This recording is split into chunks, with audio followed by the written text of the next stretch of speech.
Hello, everyone, and welcome to the Anime Dude Dad podcast, where me and Bjorvio make an excuse to talk to each other. Really, that's the reason we're doing the podcast regularly, and it's an excuse to come together, to have a conversation, to feel good, and to smile.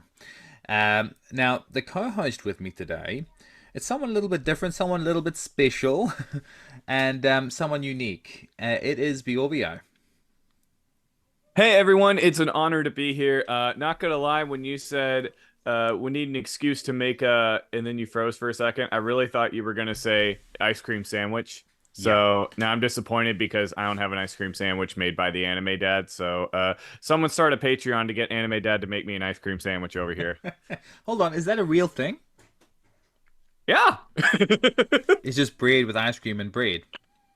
No, it's like a little like chocolate wafer with like vanilla something in the middle and then like a chocolate wafer under it. It's so good. I'll send you a picture after this. Okay. Also, we need to compare our possums because I've heard yours are really cute and ours are not. Yeah, mine looks like a cat. They seem, but they destroy the forest. On the topic of possums, I'm ready and excited for our random questions that we give to each other, and maybe you can start this time. We'll do one question each, and we make up the question on the spot, and we make up the answer on the spot, and it's always riveting, intelligent, and scientific. Always. Okay. Question number one. You wake up on a distant planet. You have no idea where you are, and and you kind of look around. The only thing that is near you is a cell phone with no service and a guy that looks like he won a Shia LaBeouf lookalike contest. And you ask him, "Hey, what do you do for a living?" And he says, "I am a stunt double." You're like, "Okay, that's pretty cool." So you're like, "Well, how can that help us get off this planet?" He does watch this. He says, "Watch this," and he does something totally lame. And you're like, "That's not going to help us at all. You're a failure." What did he do that was so lame? He tried to do the worm, and I can do the worm quite well, so I'm probably the worm's biggest critic. So if you do a worm that doesn't live up to my standards, you're going to get told off. You're going to get told off. You're going to be put down. And that's exactly what happened. Unfortunately, I don't like bringing that side of me out. It's almost like I turn into a Super Saiyan and I'm fueled by rage and intensity when someone does the worm the wrong way. Um, my question for you, Bjorvio. Let's say Darby was your best friend. Okay, Okay. you're in the forest one day hunting possums with BB pistols that are made out of rubber bands and gummy worms. And while you're out there, he turns to you, looks you in the eyes, and says to you, "What?" You know what doing this reminds me of? Something you're supposed to do with your dad, but mine never would do anything with me. Good I'd just be like, answer. I get it, man. I get it. You've been talking about Endeavor since the parking lot. It's fine. I understand. You passed. You passed. And every time he takes a shot at a possum, he says, "Endeavor, take this." Um, Though I yeah. will say the best gummy worms that you'll ever eat are the ones that have been like melted and then like they aren't again. So I could totally see Dobby being like a gummy worm salesman where he like heats them up and then lets them cool again and then they become gummy like patties or something. I'm not sure Like if you. I'm here for that. I'm not sure if you read it in the manga, but that's actually what he was before he was a villain. So him and Endeavor, spoilers, broke up the family, went out, gummy worm salesman, and then he found the League of Villains. But that's still a side project that he does. Right, of course, of course. All right. My turn. All right. So you pretend that Dobby, Shigaraki, and Toga and you all go to a bar to sing karaoke. Hmm. And you run into Twice as he is singing a beautiful but poorly sung ballad. but he's made a clone of where there's like 10 of him all singing, so he's got like a whole chorus behind him while he's singing and everything. What song is Twice singing? Living on a Prayer. Because he is halfway there. It's just a song that can be really, really well sung in like a barbershop quartet style.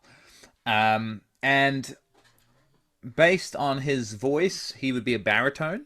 So that's Mm-hmm. what I'm picking. He's a baritone. He is in. He can make himself into a barbershop shop type thing, and he deals with mental issues every day. So he is living on a prayer, truly, every single day. I missed that. No, I won't spoil it for anyone. But thanks for making me feel things, Bjorvio. Bringing up Twice. It's what I'm here for, and literally no other reason. They call me the emotional guru. Let's say you wake up one morning, you're in your pajamas, and it's time for you to collect your Pokemon from Professor Oak's lab. You're running late, and you head down, and everyone's basically left with their Pokemon. You go into Professor Oak's lab, and he brings out a an old lady, and she's got three crutches. Okay, she's got grey hair, but she's got a fierce look in her eyes. And he says, "This is your new Pokemon. She is called Retiree. What's her special move? And would you become the world champion with her at your side?" So yes, and here's why. She's a grass type Pokemon. So, and if anyone ever steps on any of her grass, it activates her special ability called Get off my lawn! And she gets double the attack power. She gains this huge amount of speed, and basically what happens is she gains this incredible ranged attack where she takes off her shoe and throws it, and the shoe becomes covered in the grass that she uses, and whatever it bonks, it's an automatic critical hit. Okay. The only thing is she has no health, and if this, so we got to be careful that she doesn't get hit. But I mean, with a special ability like that, I mean, if we're not champions of the any Pokemon region, I have failed as the trainer because it wasn't my Pokemon. I agree, and I can really envision you with an old lady on your shoulder as well. I can see that happening, standing there, like Pikachu does, you feeding her out of your hand and you sending her to battle. It just seems like such a natural thing to do. All right. For my final one, you acquire a space power suit with a cannon on your right arm, and you gain the power suit allows you to get different abilities. You can jump really high, you can blast things from your arm, and overall you're more durable. You can even walk in lava and be totally fine. The only caveat is you have to give someone a haircut once every 8 hours. And so my question to you is what is would you cut your own hair? Would you find other people's hair to cut? Or if desperate times came to desperate measures, would you cut All Might's hair off? Oh my goodness. Oh my goodness. Great question. Great question. And I actually saw this question coming, so good on you for thinking the same way that I do. Now, I would find a Saiyan, okay? Saiyan's hair doesn't grow. Right. So they're just So, permanently bald. so that won't make Is that what sense. happened to Nappa? So that doesn't make sense what I'm saying. I'd find a Saiyan, I'd high five the Saiyan and get them to be my mentor. Then I would cut All Might's hair every 8 hours, just a strand, and use it to take in a new power of All for One, because we all know that's how it works. You get a new power or quirk from each hair of All Might's head. Then I wouldn't only be the special suit man, I'd be the hairdresser man. So any villain that I come across and I destroy, I'll leave them with a new haircut. So they'll go to jail feeling good about themselves and hopefully rehabilitate themselves and get better from that particular haircut. Make sense? I love that. Also, I'm sorry, but you're never going to get a full 8 hours of sleep. True.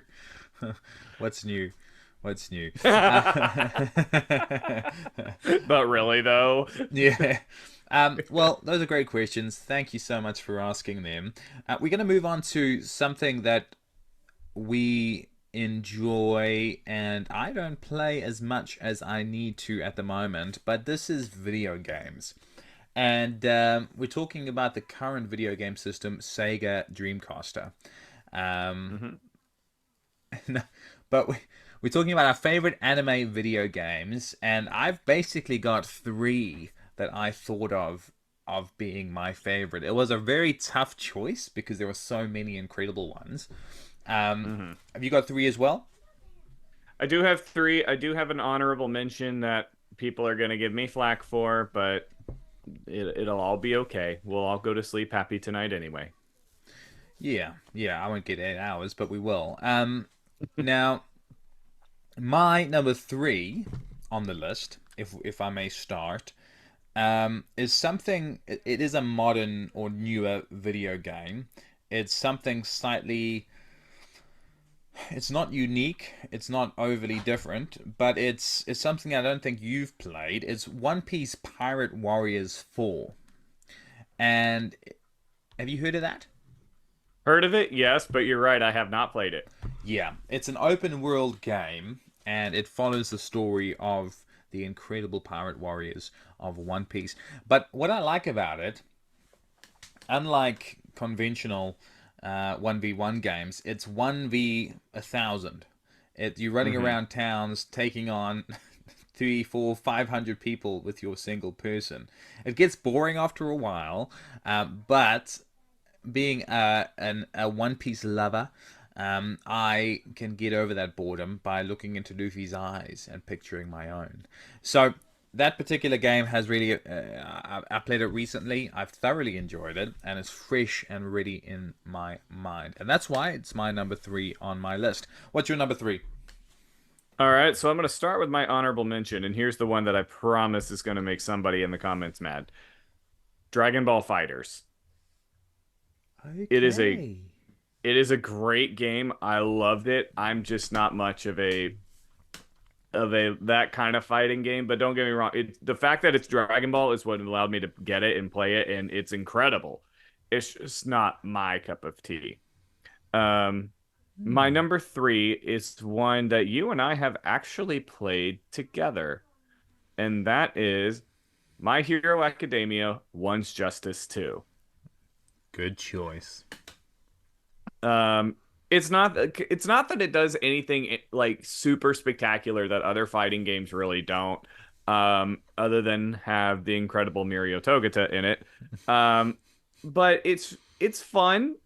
It's I've played through the story mode. I've done all the things you got to do. I love doing the custom outfits and making everyone look ridiculous. And the fighting is fun, but also like I have so many memories of this game just playing it with people and that's just fun. Just getting to do little weird things like, "Ooh, I'm going to play Bakugo this round. Who are you going to play?" I'll do pre-shoot style Deku and just the weird craziness that comes out of that. My wife and I play it sometimes. You and I played it together. I play it with a bunch of people. It's a good game. It's a good game, but the memories that I've made playing it, those are priceless. They really are. They really are. Good choice. Good pick. And just out of curiosity, who was the person who won the last time that we played? Me and you. I forget. It was most definitely me. In case you forgot, I definitely kicked your booty. Mario's so good when he goes under. It's also the only game where you can see Bakugo with bunny ears on. Um, That was the only reason I bought it. so that's truly unique. Um, all right, my number two is um, is a uh, to be honest, it was your honorable mention of Dragon Ball Fighter Z, but I was trying to think of something different other than that. Look, man, I didn't even know you owned that game. That game is so stinking fun. I've got it on Switch and on Xbox, I believe. But I'll take that out, and I'm gonna go Dragon Ball Kakarot because I believe that is a better game. Have you played that? Oh yeah, I own it. It's fun. I'm not very far into it, but it's definitely a fun game. I feel like I got stuck grinding somewhere, and then a new game came out, and I'm very easily distracted. I'm exactly the same. But I've got Dragon Ball Kakarot, and the reason I like it is because it's not easy. It seems like a bloomin' Elden Ring game. It seems so challenging for me to beat some of the people. I made it on the easiest level as well, and I've still got 2, 3, 4, 5 different times I've tried to beat someone like Raditz. So it can be challenging for me. I'm not the best at games, but the gameplay, the ability to play as a team with other people. There's a combination of it, the open world sort of setup, all really, really good. What's your number two? My number two is honestly a game from when I was thinking of this. I don't know why this franchise didn't pop in my head. So literally when we were about to record, I had this epiphany and was like, oh, okay, I need to figure out where this fits on my timeline. And it ended up being my number two. And I'm very pleased with that. And it is Pokemon Soul Silver. Great one. Why? So Pokemon Soul Silver came out during this weird time where like I was like, "Oh, I'm too cool to play Pokemon." So like I didn't play Gen 4 or Gen 5 because I was too cool for that. But Soul Silver, I was like, "Okay, well, a lot of people I know are getting it. They say it's good and it comes with this Pokewalker thing. Okay, fine, whatever." So I got it and it made me relive the joy of a Pokemon adventure. Mm-hmm. Like, just, it felt like playing a completely new game again. Even though I played the Johto games over and over and over again, it felt like I was playing something brand new. And to this day, it is still my favorite Pokemon game of all time. Like, no matter, I really thought other games might try and knock it off its pedestal, but they haven't been able to. I even went as far as to do a Nuzlocke challenge of Pokemon Soul Silver and succeeded because it was a lot of fun. You know, if I ever need a good pick me up game where I'm just going to go and have fun in, Soul Silver scratches that itch 9 times out of 10 for me. So I would, I would say it deserves its spot as number two. I adore that game to this day, and I would start it all over and play it all over again if I could. Yeah, good choice, and I think it's about how a game makes you feel that makes the difference. It's about how a game makes you feel, where you are in your life when you're playing that game, and that's a really, really good choice. I want to bring out an honorable mention, which is Super Smash Bros., which I classify as my favorite anime. Super Smash Bros. Has a Pokemon trainer, okay? So it's classified as an anime game if you're using a Pokemon trainer. So, but my number one on my list, and I think our number ones are the same. I've got a feeling. I highly doubt it. Oh, do you? I highly doubt it. Okay. It's not Dragon Ball themed? It is Dragon Ball themed. Dragon Ball Budokai? It is Dragon Ball Budokai. But which one?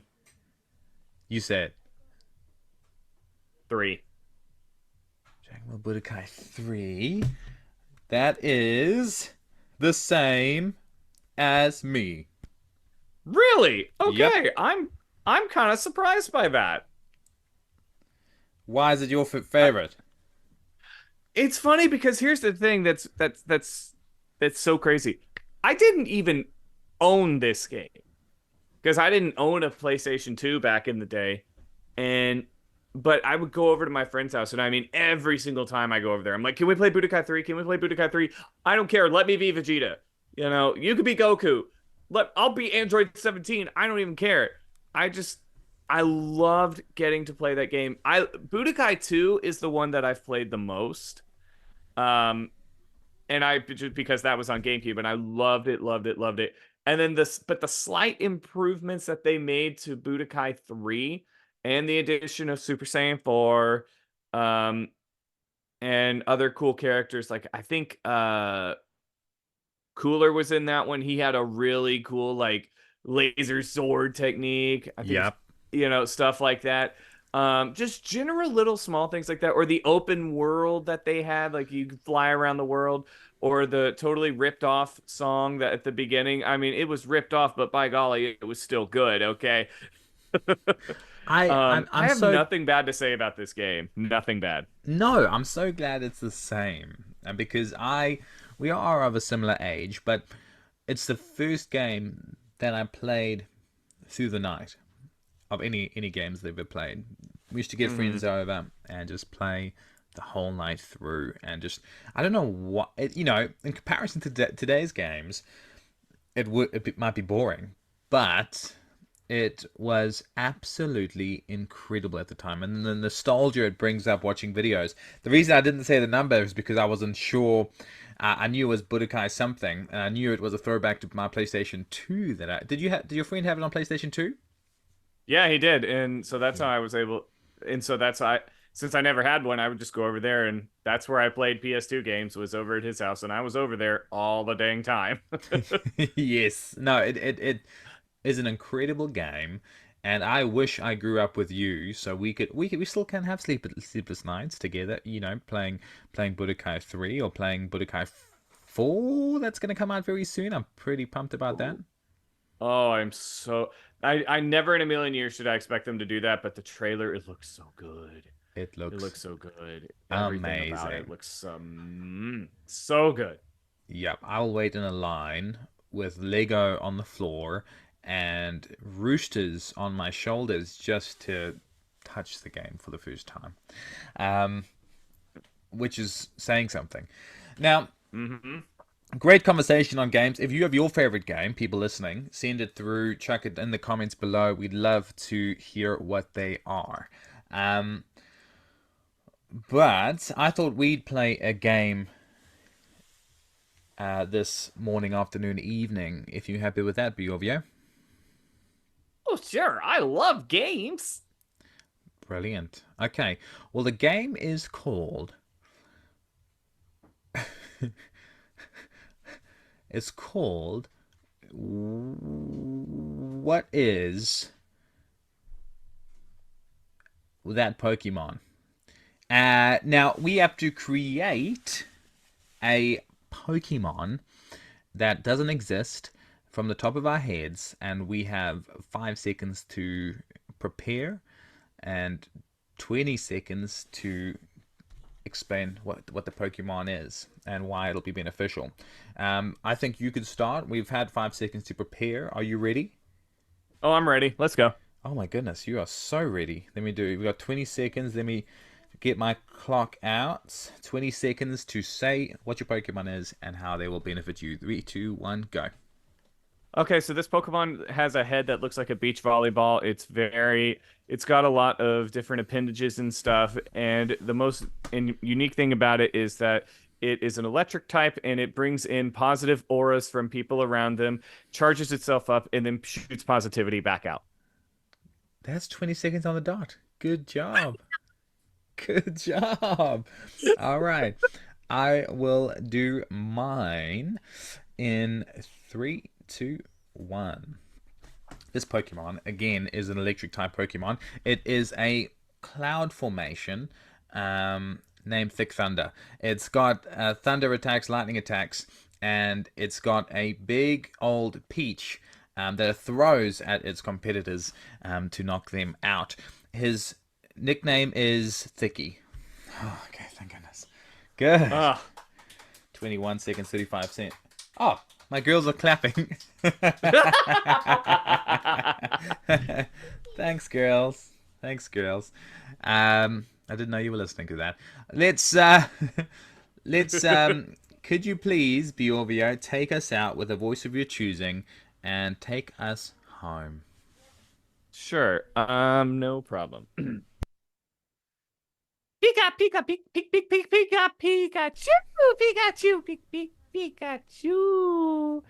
For those of you that don't understand, I brought All Might as a translator. He said, "Thank you for listening to the Anime Dude Dads podcast. Please come back next week because you will not want to miss the incredibleness that we have. And don't forget to go beyond Plus Ultra because Team Rocket's blasting off again." Oh, that sounds so good. Now, finally, what would Thick Thunder as a Pokemon sound like?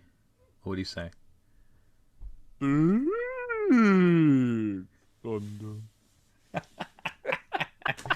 See you, everyone. Bye.